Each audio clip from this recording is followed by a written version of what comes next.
हम लोग पहले छोटे घर में रहते थे, लेकिन मेरी शादी के बाद सभी के लिए घर छोटा महसूस होने लगा और जल्दी ही छोटे भाई की भी शादी होने वाली थी।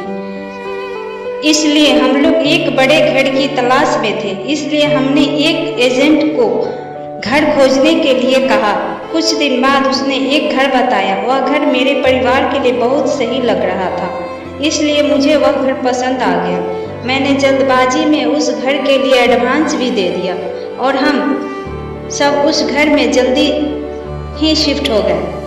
घर में शिफ्ट होने के बाद पहले दिन ही मेरी पत्नी किचन में कुछ काम कर रही थी, तभी उसके सामने से एक औरत गुजरी। उसने सोचा शायद मम्मी जी होंगी, परंतु थोड़ी देर बाद ही मम्मी का फोन आया तो पत्नी ने सोचा कि मम्मी तो अभी ठीक मेरे सामने से होते हुए छत पर गई हैं, तो फोन किस लिए किया होगा। इस प्रकार की बात सोचकर पत्नी ने फोन नहीं उठाया और मम्मी से मिलने के लिए सीधे छत पर चली गई और छत पर जा देखा कि मम्मी तो छत पर नहीं थी। उसे थोड़ा अजीब लगा। वह तुरंत छत से नीचे आई और मम्मी को फोन लगाया, यह पता करने के लिए कि मम्मी कहाँ है। उन्हें तो छत पे होना चाहिए। मम्मी ने पत्नी का फोन उठाया तो पत्नी ने उनसे अपनी शंका पूछी तो मम्मी ने कहा कि मैं तो सुबह से ही तुझे बताए बिना मार्केट आ गई थी।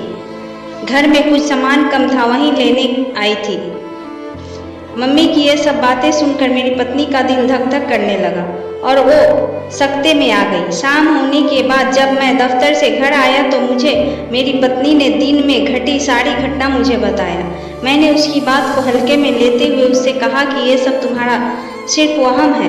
दूसरे दिन मम्मी रसोई में सब्जी साफ कर रही थी तो पीछे से किसी ने मम्मी के बालों को खींचा, तो मम्मी ने तुरंत घूमकर देखा, वहाँ कोई नहीं था।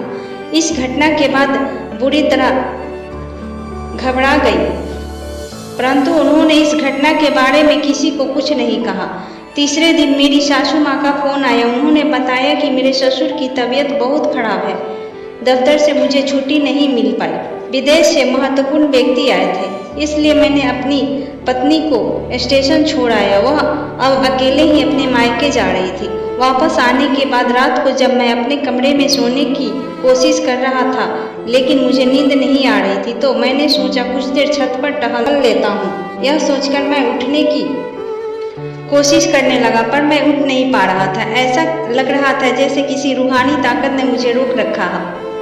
बड़े कोशिश के बाद मैं उठ पाया। अगले दिन ही जब माँ को ये सारी बातें बताई तो माँ ने तुरंत घर बदलने के लिए कहा और हमने उसी दिन उस घर को बदल दिया। जाते जाते हमने पड़ोसी से उस घर के बारे में पता किया।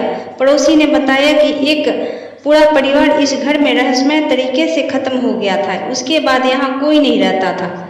रात में कई बार अजीबोगरीब आवाज़ें उस घर से आती थी, इसलिए कई साल से इस घर में रहने कोई नहीं आया।